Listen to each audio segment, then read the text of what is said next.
On Locked On Rockies, a weird weekend series, especially the finale, in which both teams didn't get a hit until late, and the Rockies survived 16 strikeouts to score 10 runs.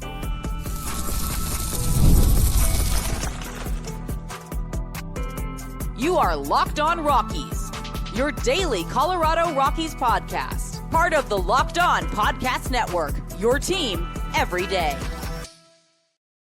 Rock On Rockies fans, welcome into the Locked On Rockies podcast for today, the 15th day of, sure that my mic is coming through, because now I'm all worried. It gets me all worried here when I can't see some of this stuff. But anyway, Locked On Rockies here for your 16th day of June podcast here. So like I said, I'm worried that my gear is getting a little old on me. So apologies if that dips in and out. But anyway, we got a fun, weird weekend series, frustration mixed with disappointment, and but also one of the best road performances the Rockies have seen in a long time. It's interesting how you want to look at these things, because right, it's hey, the offense has been scoring more. The offense is doing things. But on the backdrop, this is a team that also couldn't stop striking out. I mean, have you? How many times have you seen a team strike out? What was it? 19 times on Saturday, and then strike out 16 times the day after that. I mean, that it's absolutely insanity how much the Rockies were striking out. And Strider, of course, was dominant, but I mean, for it to be that bad, for it to be, I'm double check that it was 19. Maybe I'm exaggerating. No, 19 strikeouts for the Rockies in the second game there, and keeping it relatively close as well with the late home run. I mean, relatively close is doing a lot of work. And then you have that first game where it ends up where it's a game where you thought, hey, the Rockies might be keeping things going, might be carrying on the momentum, and then it all falls apart late, especially with the Rockies jumping out 2 early runs and then jumping out to that 4-1 lead there before giving up 11 runs in the final 3 frames that the Braves hit in. They didn't, of course, obviously bat in the bottom of the 9th, but it all leads up to Sunday, in which a game that started with the main headline was, holy cow, here's Austin Gomber returning and not only dealing but dominating here and showing that isn't too crazy. Like part of it with Austin Gomber is the consistency's been an issue, but when he's on, Austin Gomber has certainly been effective for the Rockies. Now, in the grand scheme of things, you might think a little bit differently, but Gomber has been one that's come out and made some interesting starts here,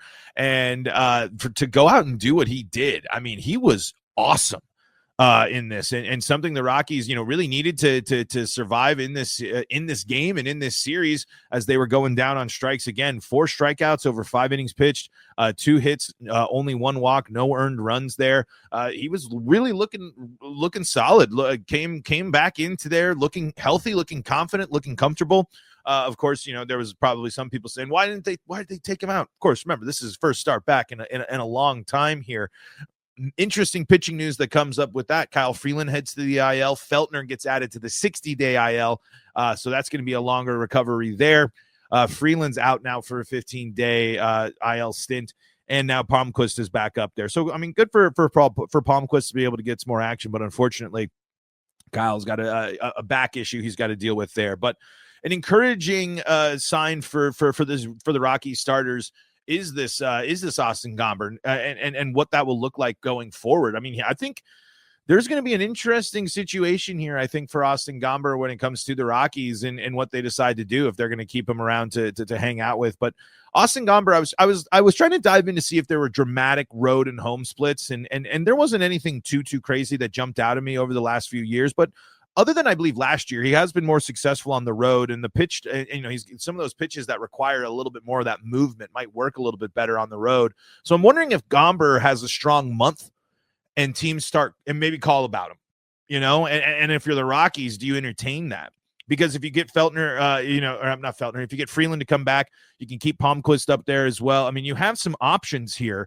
if Austin Gomber comes out, looks healthy, and he's doing good things, I think especially on the road, away from Coors Field, how he handles games like today, that might be an interesting thing for the Rockies to consider in terms of moving on and just seeing if they can get some stuff back. Again, you might say, why trade the good pitching? Why trade a guy that just had a good start? Why are you already talking about trading him?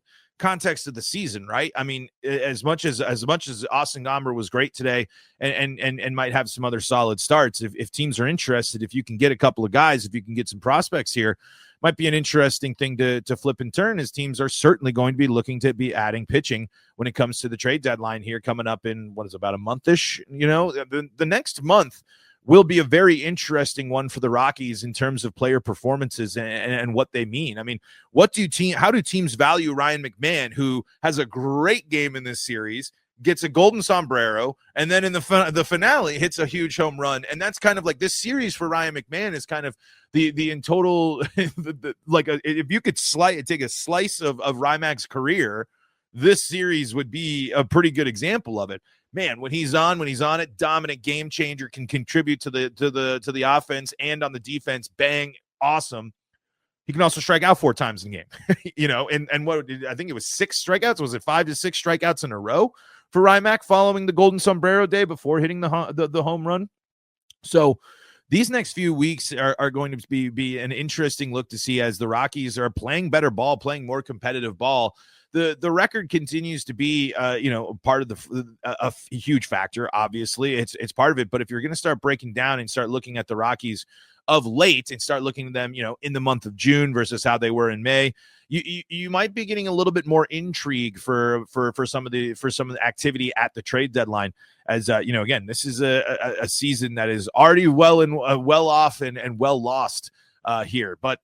I thought it was really great, though, and encouraging to see for Austin Gomber. I mean, one thing that we've kind of been hesitant and some stuff that we've seen this year from the Rockies starters returning from injury is the fact that they've come up and, Hermman and Senza not looking exactly like themselves. Now, Hermman bouncing back a little bit there for the Rockies and a nice little start for him in that first game there before it kind of got spoiled towards the end. I mean, again, you look at that final score of that first game and you kind of forget that Hermman kept the Rockies in this one to begin over 5 innings there. Only 1 earned run, 7 strikeouts for Hermman in that one to only 1 walk over those 5 innings pitched. I mean, this is what was the biggest disappointment, I think, in a couple of moments in this series is when the Rockies did turn to the bullpen, which should have been a strength.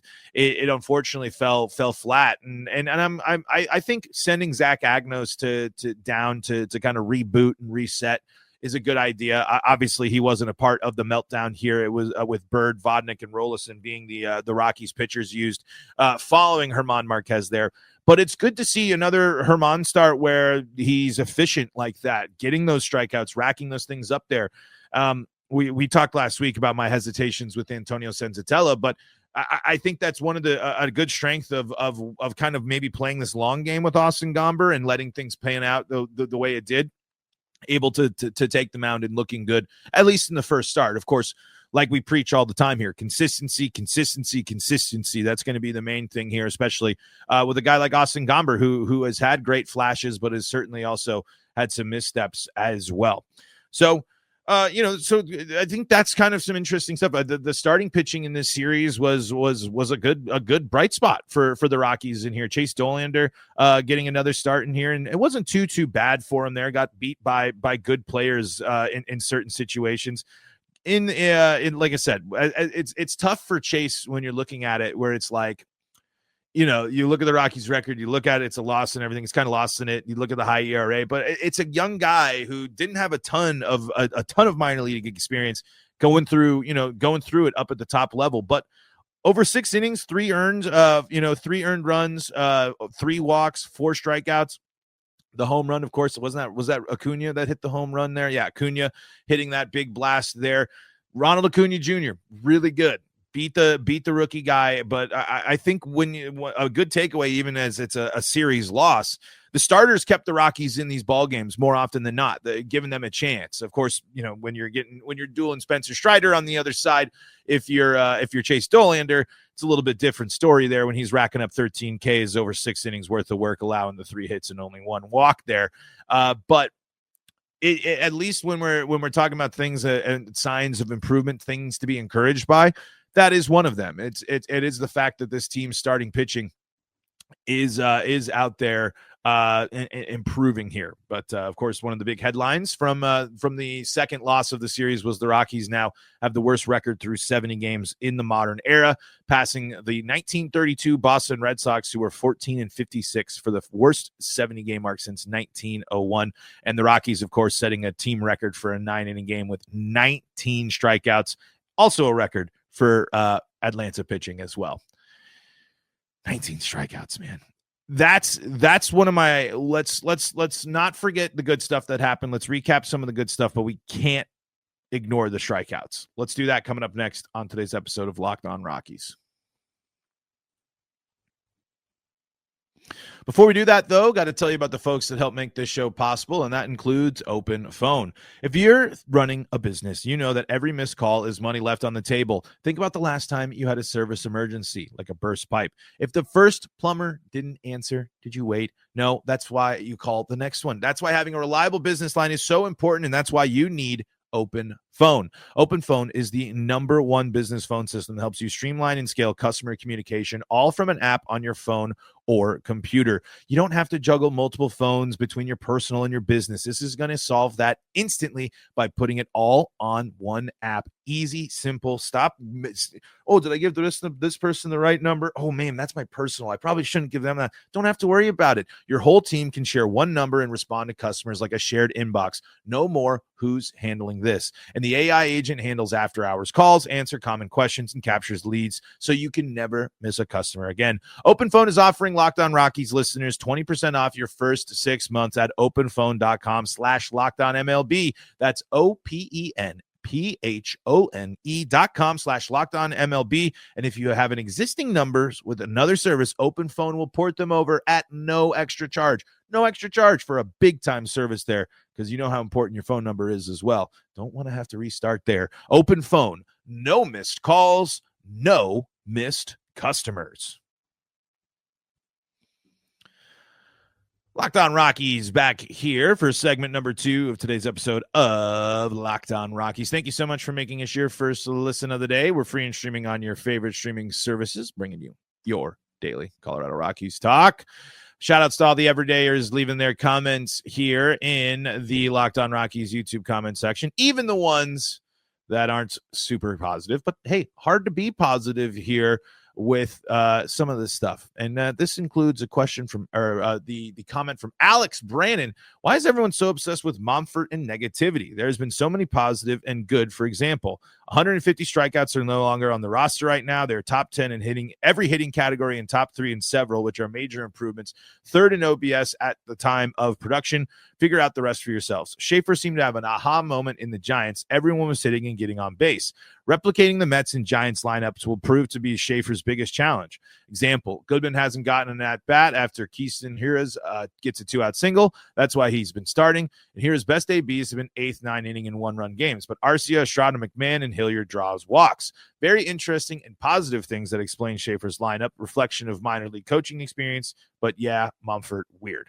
I mean, and again, there are the Rockies are playing better baseball. We haven't ignored that. But the Rockies also are still bad. And like one of the things here is we can highlight the fact that the offense has been improving over the last few games, scoring more runs than usual here. The Rockies putting up, I believe they were saying before the huge outburst in the 10th inning or the late in the ball game, in the finale against the Braves, the Rockies had scored something like 35 runs over their last stretch of ball games. When you look at that Giants series, they score at least 5 runs in all of those games, especially at making it a little bit more close in some of those and jumping out to the big finale there. But you also can't ignore the fact that this team is really struggling when it comes to strikeouts. You can't ignore the fact that the Rockies have an offense issues, and yes, they can have be in top 10 or in certain areas, but it doesn't matter when it's still going to fall short overall when it comes to driving runs in and things like that. When you're striking out at the rate that they are, when you're able to be overpowered as much as you are, it's a problem. But credit where credit is due. You sit there and you mention, I think this team is definitely responding more to Schaefer. I think it's not only is it guys that have experience with Schaefer at the minor league level now coming up there, it shows that there seems to be a little bit more from this team. They seem to be a team that is getting behind their manager a little bit more. And if you shrink the sample size, it certainly is looking pretty good. But this is still a team that is bottom of all of baseball when it comes to a batting average. When you go to on base percentage for all of the regular season, the Rockies have the lowest OBP in all of baseball. The slugging percentage, they increase up to 26th, and the OPS here overall throughout the season is still 28th. It's improving. It's getting better. There are moments, but it's going to take a lot for the Rockies to start, getting themselves in a position where it's something that they can be a little bit more successful in, something that should be a strength for them. And the big flaw with this team is they are just striking out like crazy. It's crazy to think that there are teams striking out close to the Rockies. So maybe that it should be a little bit more of an encouragement here, but 675 strikeouts for the Rockies, the Angels just behind them at 674. Young team going through it, certainly. But when it's 10 strikeouts, 15 strikeouts, 19 strikeouts, when it's strikeouts, it's just going to constantly get in the way of this team from having those big breakout innings, from being able to win that game on Friday. To be able to drive in those runners, to be more successful with runners in scoring position. And then if you look in the finale here today, even with the win, leading up to it, it's just whiff city. So that's my big concern when it comes to development of the players and the Rockies' ability to take these guys to the next level is the strikeouts. And then maybe it is just going through the season and dealing with it and just taking their lumps here. It would be a great sign for the Rockies to start creeping up here and start getting away from the bottom of the barrel here when it comes to strikeouts. But the difference between even the middle of the pack here, you want to go to 15th. Let's just go to the top 15 in baseball. The Rockies are already 100 strikeouts behind that team. Two teams are tied. The Dodgers and the Twins are tied for 14th with 579 strikeouts a pop. So there's a pretty big gap once you start getting to the middle of the pack when it comes to strikeouts. Because, it should be a big concern for some of these other teams. Like I'm looking at the Tigers. They strike out 631 times here. The Mariners, of course, strike out a lot. The Yankees, 603. There's some teams, Giants at 2,600. There's some teams that are going to be dealing with some strikeout issues, but a lot of these other teams have been able to overcome that and overcome the offense a lot more successful than the Rockies here. Overall, I guess, yes, there is, it's a bunch of negativity, but it's warranted. Especially when you look at how they lost the games in the Giants series, it's a mixture of growing pains, but it's also just the reality of the team too. We can't act and sit here and say like Estrada and Arcia are true, real saviors. They add veteran presence. They make the lineup. They add some guys that have more experience into the lineup, some better at bats and things like that. But it's not like they've immediately come and changed everything for the Colorado Rockies. Recently, though, the baseball has been better. The team has been playing better ball. It's still with losses. It's still with the silver linings. But when you're talking about this is one of the rare instances this season where the Rockies, I think this is actually the only time this season that the Rockies have not, no, it's only the second time this season that the Rockies have lost 2 or fewer games in between wins. This team, of course, you had the sweep there, but after the sweep, the Rockies losing 5 in a row before winning the finale against San Francisco, only losing 2 in a row before taking this on against Washington. And now, you're going into an Atlanta series where Atlanta just got swept by Miami. We talked before about the schedule offering little breaks, but the Rockies being able to go in and, of course, you're mad about not being able to pull off another victory and get a series victory. But for them to now, get that last win, to have the offense come alive late, going into a series against the Nationals team that's on the ropes a bit here. Currently have lost 1, 2, 3, 4, 5. They have been swept in back-to-back series, and they lost 2 out of 3 against the Rangers. This is an 8-game losing streak for the Nationals that the Rockies can come in and continue. I mean, the Nationals are going to sit here and think that it's go time. It's all steam ahead. It's full steam ahead here, but I don't think with a little bit of extra oomph from the Rockies here, they might have something here. We'll take a look at the pitching matchups and get ready here for the Rockies and the Nationals as well. But I want to read a couple of how the game was historic there for the Rockies. And right before we started recording, a massive trade happened in the National League West, and we are going to talk about that coming up next on today's episode of Locked On Rockies.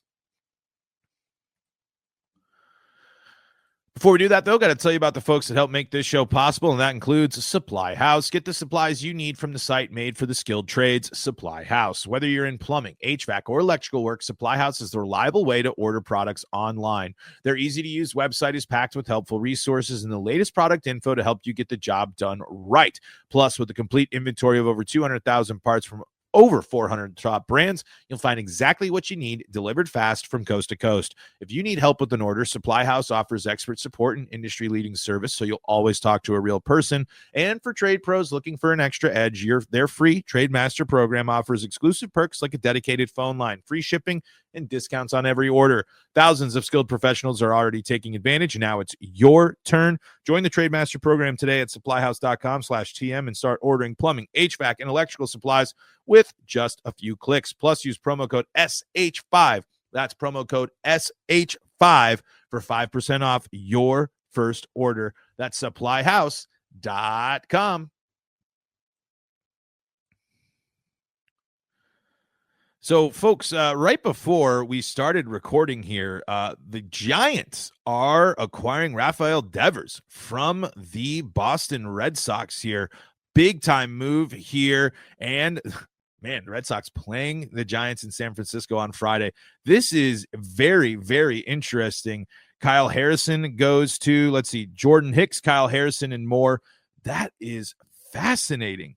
That is great. I mean, that's a huge shakeup. And the NL West adding another big bat, changing things up here for San Francisco. We'll see, because again, San Francisco and LA just playing a big weekend series there, and now it's a big move, and that's going to put pressure on the rest of the NL West outside of the Rockies, of course, to see how they react to this. But here are some stats from Thomas Harding here. How's this for a Rockies stat?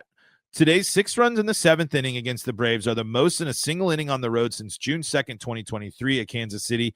6 in the top of the 8th. Let's see. Here's some other ones here. The Rockies through 6 innings today have 33 strikeouts over the last 2 games to match the club record for consecutive 9-inning games. But, of course, Austin Gomber was masterful for his 5 scoreless and adding there. But let's see here. So the Rockies tying up a club record for that. And I wonder if did they set that there, because did they strike out again? So it must have been another one there. I'm trying to find a couple more stats here, because I believe there were more interesting stuff on just how big of an eruption the end was. Let me go head over to Purple Row. But what are your reactions to the Devers trade? What do you guys think about that? I mean, that's a pretty fascinating move, and man, Giants not waiting around. It was fascinating. But to kind of put a bow on that finale, it was a really weird, fun game to have both those pitchers to be doing so well, and then for it to end with that score. Because you could kind of say in the ways the Braves could sit there and say the same thing about the first game, right? Where, wow, it's close, it's a pitcher's duel, they're going back and forth, and then gets all out of hand immediately and quickly. But for the Rockies, they hung in there, and so I guess that is good to see that I think the team is playing with a little bit more confidence. Of course, got to talk about Braxton Fulford with the career day. 5 of the Rockies, 10 runs here. Reading from Purple Rose, Samantha Bradford, Rockies 10, Braves 1. A weird blowout win is still a win. Let's see here. Ryan McMahon had that big home run to start, breaking up and that was a good swing from Ryan McMahon here. Man, I thought there was going to be some more. Okay, yep. So here's from Purple Row. Their 35 strikeouts are a National League record of strikeouts in back-to-back 9-inning games in a season. And they also got Holmes, a guy that had struck out 15 guys. That was a career high for him. He's never struck out more than 10 in a game. And it was the most strikeouts recorded by any player in a game this season. And in the weird, of course, how it ends out, right? All of that context, the Rockies still get the win. The Rockies still come up and have a huge eruption there. Good swings from Beck, good swings from Fulford. Confidence in this, I think the Rockies feeling themselves a little bit more when it comes to offense there. I thought there was some more. I missed it on the broadcast. They were highlighting some of the moments of this is like the most the Rockies have scored on the road in a long time and like in one inning and things like that. I wonder if Thomas has it or maybe in the game recap. There's some stuff here. Let's see. I'm trying to find these because they were just some. It's amazing how often the Rockies it's not just one stat. It's like the craziest stats. It's of course, they're losing those things and they're shattering things that have been done in over 100 years in baseball, but they're also doing crazy things like these massive late comebacks, staying in ball games and pulling off victories here. I'm trying to find to see if there's here. Nope, that's just more on the strikeouts. I want to see if there's the nope, man. Okay, I guess maybe there wasn't as many stats as I thought when it comes to that. But so a weird finale, but the Rockies have shown a couple of times some of their biggest offensive outbursts this year have now happened on the road. Really, really interesting kind of a nugget there as the Rockies continue. Again, it's build off of it. It's hey. Series losses stink, but you go out and you stuck with it. You gave yourself a chance, and at least the Rockies have been more entertaining to watch of late as well. Let's take a look at the pitching matchup for the Rockies tomorrow. Carson Palmquist listed right now, taking on Jake Irvin here. And again, this is a Nationals team that beat the Rockies in 2 out of 3 to start, including a crazy back and forth affair, 12 to 11, close ball games in the other ones here. They're reeling here. This is a moment when you're the Rockies. Of course, you've been kind of going through it the whole time here, but this is a Nationals team that's on the ropes here, and you can go in there and take advantage. You went and you handled business against a Marlins team when they were going through it, and a team that had a hot start and then started cooling off. This is another opportunity for the Rockies to go up against a team that isn't above 500, that hasn't been playing good baseball, and do a job. When you're looking at the scoring here, the Nats, they've put up some runs, some good runs, including in the first one against the Marlins, but the offense hasn't been necessarily firing on all cylinders here. And when you're looking at some of the things, it's not the most outmatched the Rockies are on paper when it comes to the difference between the two team stats. Overall, the Nationals aren't as dominant of a force that the Rockies have seen of late. So this should be a time where, if the Rockies can get Carson Palmquist to be successful, they need to be able to turn into their young guy to find his groove here. Look for one of his better starts here as he's still navigating 13 walks in 22 innings pitched, 5 home runs in that time as well. The whip at 1.82. But here's the good news on the other side.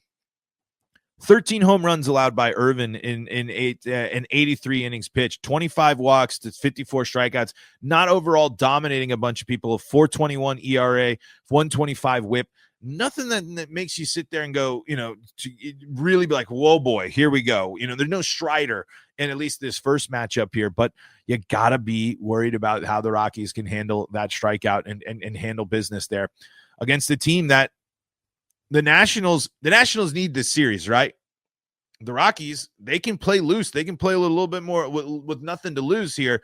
Nationals trying to right the ship a little bit. So be the team that kind of feeds off of that. Be the team that builds off of that and make it uncomfortable for them here. And let's see if the offense can carry over and continue after a weird one. But the main adjustments they need to make here is cutting down on those strikeouts.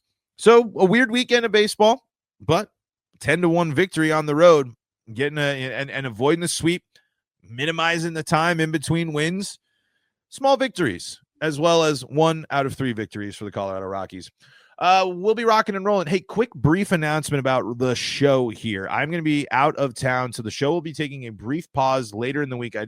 We'll see if I'm able to record ahead of time. So it might only be Friday and Monday that we aren't doing a show, but it might be Thursday, Friday, and Monday just because I'm off doing my big Mario baseball tournament. But anyway, folks, we'll be keeping it covered here at the Rocks all season long right here on Locked On Rockies. So make sure that you follow us on the Locked On Rockies YouTube channel and subscribe there. Make sure you find us on your favorite streaming services. And if you need a second listen, go check out Locked On MLB and Locked On MLB Game Night.